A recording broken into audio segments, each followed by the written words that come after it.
먼저 오늘 본문 말씀은 누가복음 6장 12절부터 19절까지의 말씀인데요. 오늘 먼저 한 절 12절 말씀을 함께 같이 한 목소리로 읽어보도록 하겠습니다. 이 말씀은 살아계신 하나님 말씀입니다. 우리 12절 말씀 함께 읽도록 하겠습니다. 시작. 그 무렵 예수께서 기도하시기 위해 산으로 올라가 밤을 새워 하나님께 기도하셨습니다. 아멘. 예수님께서 오늘 제자들을 택하시는 장면이라 그랬어요. 예수님이 제자들을 선택하시는 그 장면의 처음 시작, 가장 중요하게 가장 먼저 제자들을 세우시기 전에 하신 일이 기록되어져 있는데 그 말씀이 바로 12절의 말씀이라는 거예요. 예수님이 12절에 제자들을 세우기에 앞서 제일 먼저 하신 일이 뭐예요? 기도하셨어요. 그런데 그냥 기도하신 게 아니에요. 오늘 말씀해 보니까 밤을 새워 하나님께 기도하셨어요. 어떻게 했다고요? 밤을 새워서 하나님께 기도하셨어요. 여러분, 예수님이 3년 동안 공생의 사역을 하시면서 그 공생의 사역의 모든 순간순간마다 일을 하실 때, 사역을 하실 때마다 중요한 순간순간마다 예수님은 먼저 기도하세요. 모든 사역 가운데 먼저 하나님 앞에 기도하세요. 특별히 12제자를 세우시기 직전, 그때 예수님께서 밤이 새도록 밤을 새워서 기도하셨다라는 것을 우리 말씀을 통해 볼 수 있어요. 여러분, 예수님은 성육신하신 하나님이세요. 성육신했다는 얘기는 뭐냐면 하나님이신 그분이 우리의 몸, 인간의 몸을 입고 이 땅에 오셨다는 것을 성육신이라고 하는 거예요. 여러분, 새로운 아주 귀중한 단어를 여러분들이 배워가는 거예요. 하나님이신 그분이 인간의 몸을 입고 이 땅에 오셨다라는 것이 세 글자로 하면 뭐라고요? 성육신, 거룩한 분이 육신을 입었다라는 거예요. 성육신하신 하나님의 아들이셨지만 예수님은 친히 모든 사역 앞에서 하나님의 일을 하시는 그 모든 사역 앞에서 온전히 하나님께 의존하시고 하나님께 맡기시고 하나님의 뜻을 구하는 모습을 우리는 장마다 모든 순간마다 볼 수 있어요. 여러분, 예수님께서 이렇게 모든 일을 하시기에 앞서서 먼저 기도하신 이유, 이렇게 하나님께 맡기신 이유가 무엇일까요? 그 이유가 뭘까요? 오늘 이 시간은 특별히 예수님께서 누구를 세웠어요? 누구를 세워요? 12명의 제자를 세우시는데 그 세우시기에 앞서서 밤을 세워서 기도하셨단 말이에요. 왜 밤을 세워서 기도하셨을까? 서인아, 왜 밤을 세워서 기도하셨을까? 그것이 중요하니까. 얼마나 중요하면 그냥 기도하신 것도 아니고 한두 시간 기도하신 것도 아니고 밤을 세워서 기도하셨어요. 왜? 왜요? 중요하니까. 왜요? 중요하니까 예수님께서 밤을 세워서 기도하신 거예요.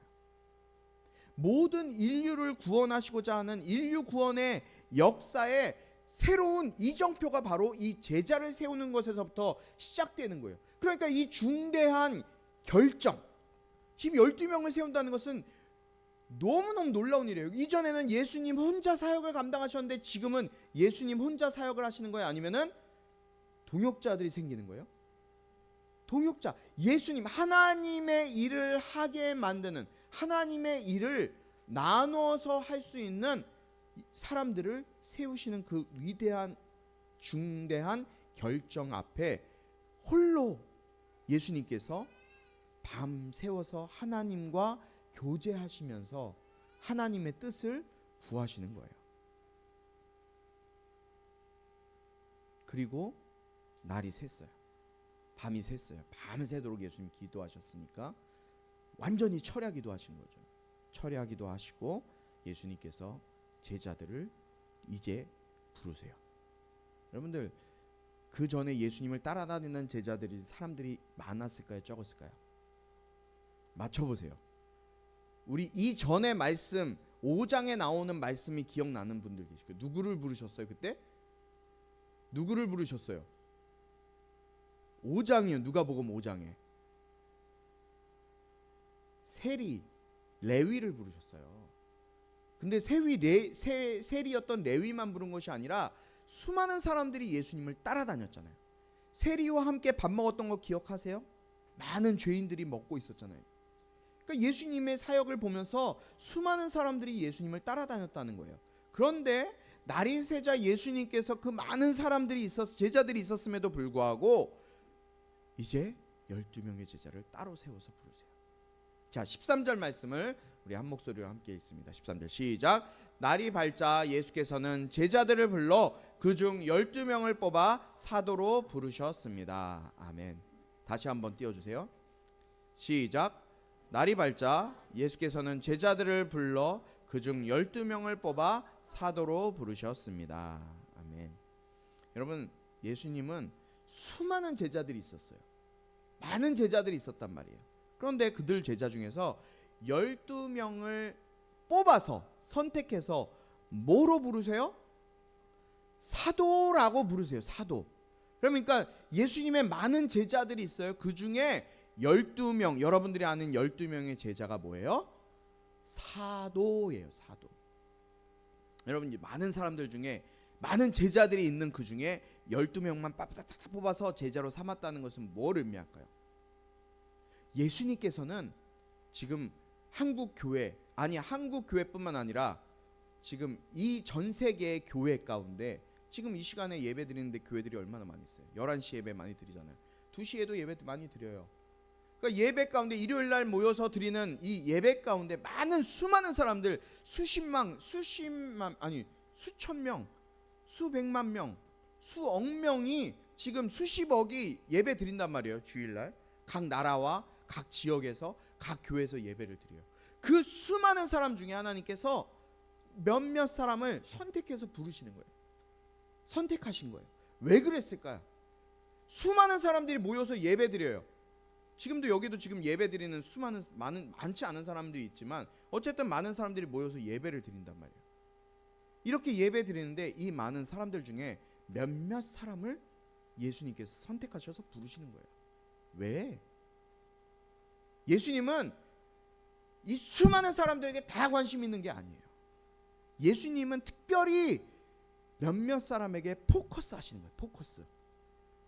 컨서트레이팅. 뭐예요? 집중하시는 거예요.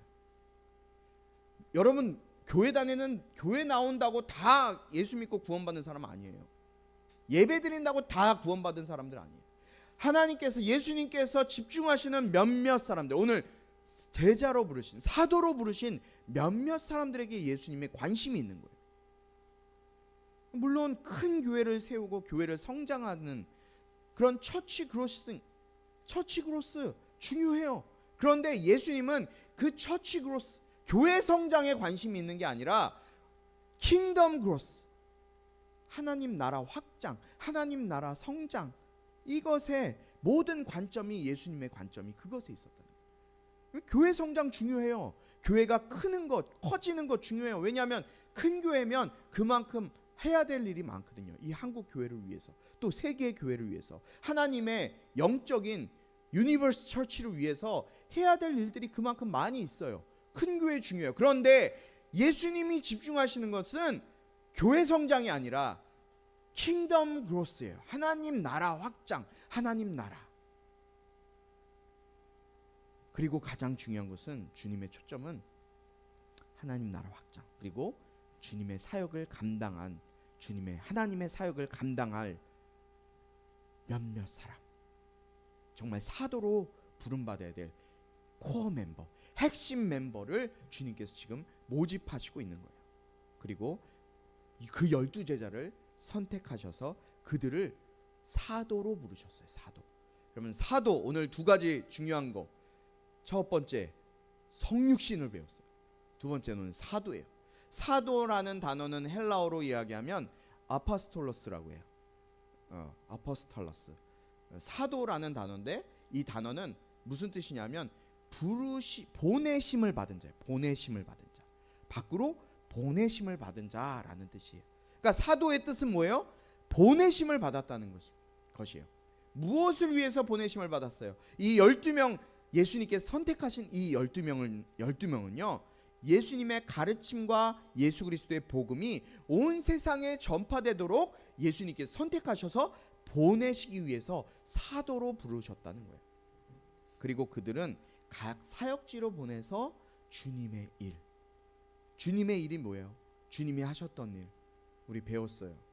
가르치시고 전파하시고 모든 약한 것들 고치시는 그 일을 하게 하기 위해서 주님이 하셨던 그 일을 이 12명의 제자 사도들이 열방을 향해 나가서 그 보내심을 받은 자로서 복음을 전하고 예수님의 사역을 감당하게 된 거예요. 사랑하는 우리 꿈꾸는 교회 가족 여러분, 예수님을 따르는 삶은요, 이 예수님의 기도의 삶을 따라가는 삶이에요. 따라 사는 삶이에요. 우리 인생의 중요한 결정의 순간을 앞두고 있으신 분들 계세요? 혹시 내 인생에 중요한 결정할 때가 있다라는 것을 이런 그런 시간들이 있는 분들 계세요? 아니면 어떤 문제와 갈림길 때문에 고통하는 고민하는 분들 계시죠? 우리의 연약한 지혜와 경험만으로는 완벽한 결정을 할 수 없어요. 늘 부족한 결정을 하고 잘못된 결정을 할 때가 너무나 많이 있죠. 오늘 그러나 예수님처럼 밤새워 하나님 아버지께 기도하며 그분의 뜻을 구할 수 있는 우리 꿈꾸는 모든 가족이 되길 주님의 이름으로 축복합니다. 여러분, 기도는요, 우리의 생각과 한계를 뛰어넘는 하나님의 놀라운 섭리를 경험하게 하는 통로가 바로 기도예요. 여러분, 저희가 아침 우리 친구들 지금 이룸식당 시작한 지 2주밖에 되지 않았는데 2주 동안 진행하면서 정말 많이 힘들어요. 피곤하고 아침 새벽부터 일어나서 오후까지 계속 쉬지 않고 거의 계속 일을 해요. 그리고 저녁에 와서 그냥 이렇게 끝나면 안 되겠다라는 마음이 들어서 사실 다니엘 기도회를 시작하게 됐어요. 다니엘 기도회는요, 21일 동안 기도하는 거예요. 말씀 듣고 기도하는 거예요. 육신은 힘들지 몰라요. 그렇지만 우리가 육신은 힘들고 몸은 피곤하고 지쳐 있지만 이 저녁에 와서 하나님의 말씀을 붙들고 기도할 때 하나님의 역사는 일어나는 거예요. 어제 첫날이었는데 정말 피곤했어요. 씻고 밤에 집에 들어가서 씻고 소파에 앉아서 기도하는데 너무 피곤하더라고요. 그런데 어제 첫날 김은호 목사님께서 나와서 우리에게 주신 말씀이 뭐예요? 두려워하지 말라는 거예요. 두려워하지 말라. 우리 안에 있는 두려움, 하나님 앞에 기도할 때 그 두려움을 제거하고 하나님 앞에 기쁨으로 주님 앞에 기도하라라고 말씀하고 있는 거예요. 여러분, 우리에게 중요한 인생의 갈림길, 고민과 문제들이 있을 때 우리가 해야 될 건 무엇입니까? 먼저 예수님처럼 하나님 앞에 그 문제를 가지고 나와 기도하라라는 거예요. 여러분, 삶의 방향과 문제를 놓고 끊임없이 기도할 때 하나님께서는 여러분들의 기도를 들어주세요. 외면하시는 것이 아니라 들어주시고 가장 선한 길로, 가장 좋은 길로 우리의 삶을 인도해 가시는 분이심을 여러분 기억하시기 바라요. 여러분이 오늘 말씀과 또 다니엘 기도회를 통해서 하나님의 은혜를 경험할 수 있게 되길 주님의 이름으로 축복합니다. 예수님께서 선택하신 이 12명의 제자들의 명단 우리가 다시 한번 볼 거예요. 14절부터 16절까지 그 명단을 함께 보도록 하겠습니다. 14절 제가 먼저 읽고 15절 여러분들이 읽고 교독하도록 하겠습니다. 예수께서 베드로라 이름 지으신 시몬과 그 동생 안드레, 그리고 야고보, 요한, 빌립, 바돌로메,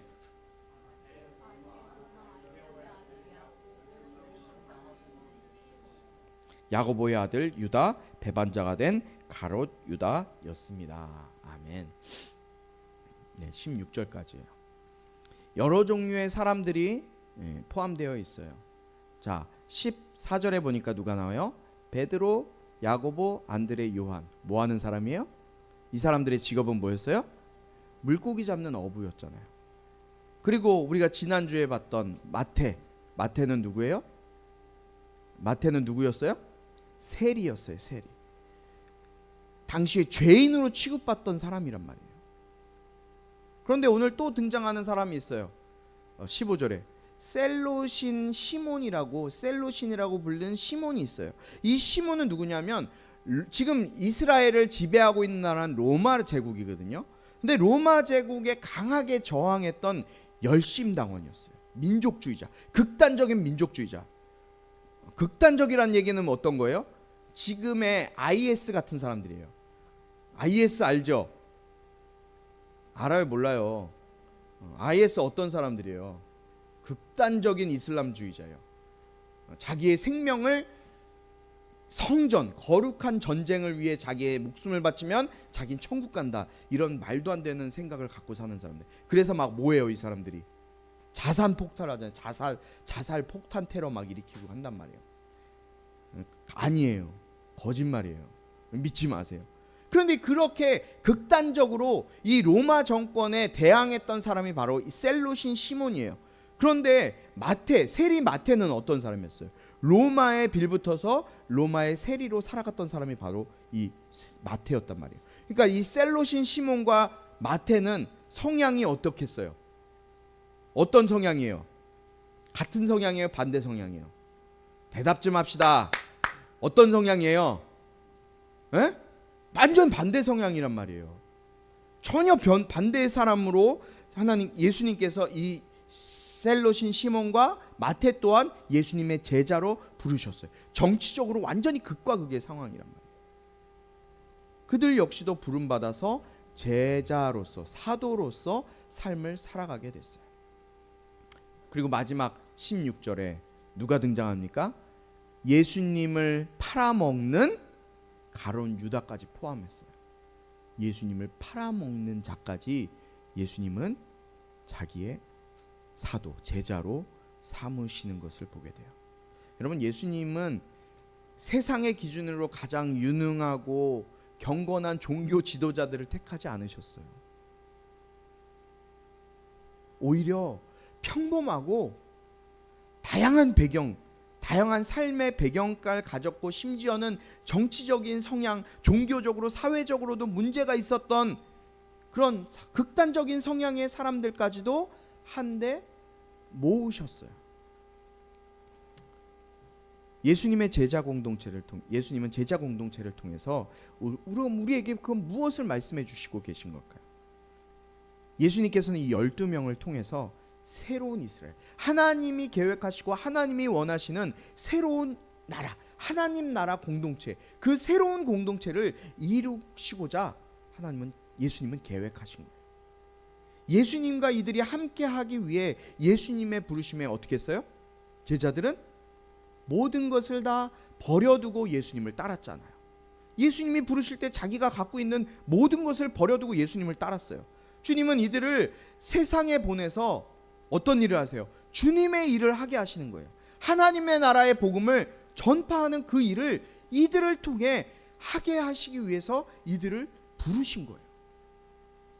우리 교회의 모습을 보세요. 여러분, 많은 인원이 있진 않지만, 우리가 정말 넉넉하도록 많은 성도들이 있진 않지만 너무나 다른 상황과 다른 성향의 그런 사람들의 모습이 함께 모여서 예배하고 있지 않습니까? 우리 안에도 다양한 직업이 있죠. 또 연령대로가 다양하잖아요.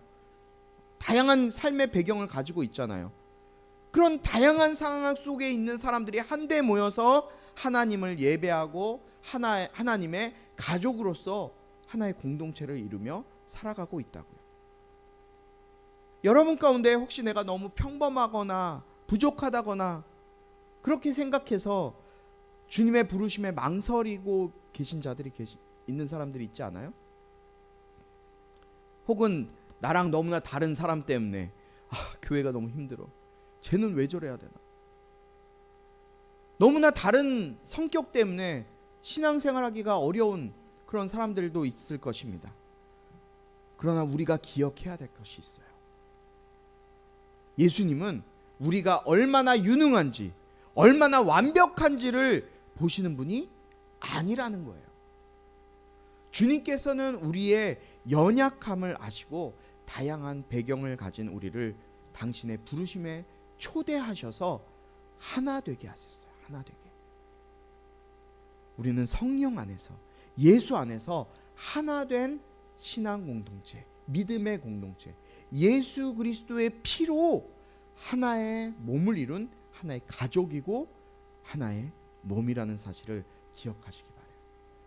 저와 여러분들은 하나된 몸을 이룬 가족으로서 세상이 우리를 통해 하나님 나라를 보게 하는 그 사명의 부르심을 받은 사람들이 저와 여러분임을 여러분들 기억하시기 바라요.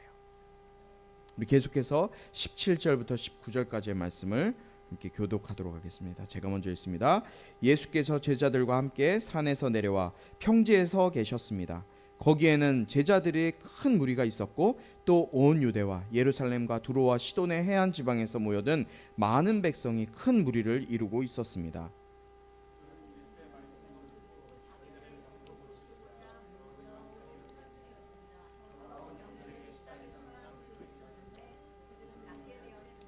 그러자 사람들은 모두 예수를 만져보려고 애썼습니다. 예수에게서 능력이 나와 그들을 모두 고쳐주었기 때문입니다. 아멘. 12제자를 선택하신 예수님은 제자들과 함께 이제 평지로 내려가셨어요. 거기서 이미 수많은 무리들이 모여 있었어요. 예수님의 제자 중에 수많은 무리들이 그곳에 모여 있었어요. 그리고 주님의 사역이 거기서 시작되고 있어요. 이들이 어떻게 했어요? 말씀도 듣고 병 고침을 받으려고 막 예수님께서 모여들어요. 예수님께로 모여든단 말이에요. 예수님은 이들을 말씀으로 가르치시고 치료하시고 귀신을 쫓아내시는 사역을 이제 하게 계셨어요. 그리고 19절 말씀해 보십시다. 19절 예수에게서 뭐가 나가요? 능력이 나와. 이 일이 어떻게 됐어요? 누구에게서? 예수에게서 능력이 나와 그들을 모두 고쳐주었기 때문입니다. 할렐루야. 여러분, 누구에게서 능력이 나왔어요? 예수님에게서 능력이 나와요. 여러분, 예수님에게서 능력이 나오는 이 사역의 현장에 지금 누가 있어요? 누가 함께해요? 12제자가 함께하고 있어요. 사도로 부르신 12제자. 여러분, 제자는 단순히 부르심을 받는 것에만 그치는 것이 아니에요. 머물지 않아요. 거기 부르심 받은 것에만 여러분들이 제자예요. 여러분들이 부르심 받아서 이 자리에 나왔잖아요. 뭔 일로 친구가 오라 그래서 왔던, 목사님이 오라 그래서 왔던, 누가 오래서 왔던, 이 자리에 어쨌든 와 앉아 있잖아요. 부르심을 받았어요. 그런데 제자는 부르심을 받은 것에 머물지 않아요. 어떻게 해요? 예수님의 사역의 현장, 예수님의 능력의 그 능력이 나타나는 사역의 현장에 동참해서 주님의 사역을 감당하는 자가 제자가 되는 거예요. 주님의 사역에 동참하는 자. 그럼 저는 이 시간 여러분들 다시 한번 제자로 부르신 주님의 부르심에 다시 한번 여러분 초대하고 싶어요. 여러분들 초대하고 싶어요.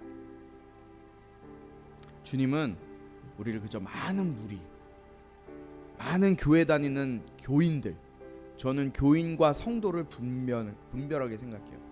교회는요, 교인이라는 거는요, 그냥 교회 한 번씩 나오는 거예요. 구원의 확신도 없고 그냥 형식적으로 누가 오라 그랬으니까 한 번쯤 가보자, 그런 마음으로 오는 사람이 교인.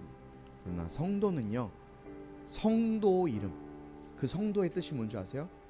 거룩한 백성, 하나님의 부르심에 순종하여 나온 거룩한 백성. 그럼 주님은 우리를 그저 단순한 무리로 부르시거나 교인으로 부르시는 것이 아니에요. 저 여러분을 제자로 부르시고 싶어요. 주님은 제자로 부르시고 싶었다니까요. 수많은 사람들이 모여 있었지만 주님의 시선은요, 주님의 포커스는요, 주님의 관심은요, 그 수많은 사람들이 아니라 예수님의 선택하신 12 제자들에게 있었어요. 여러분, 그 제자가 누구예요? 예수님의 이름을 소유한 저와 여러분이에요. 예수님의 이름을 소유한 저와 여러분이에요. 우리는 예수의 이름이 우리 안에 있기 때문에 그 이름의 능력으로 주님의 일을 감당할 수 있는 자격이 되는 자들이에요. 모르겠어요. 다른 교회 성도들, 다른 교회 사람들은 어떤지 모르겠는데 우리 꿈꾸는 교회는 늘 예수의 이름을 의지하고 예수의 이름을 붙들고 살아가는 사람들임을 강조하며 나아가고 있어요. 그 예수의 이름이 뭐예요? 내 힘으로는 할 수 없기 때문에 모든 것을 완성하시고 이루신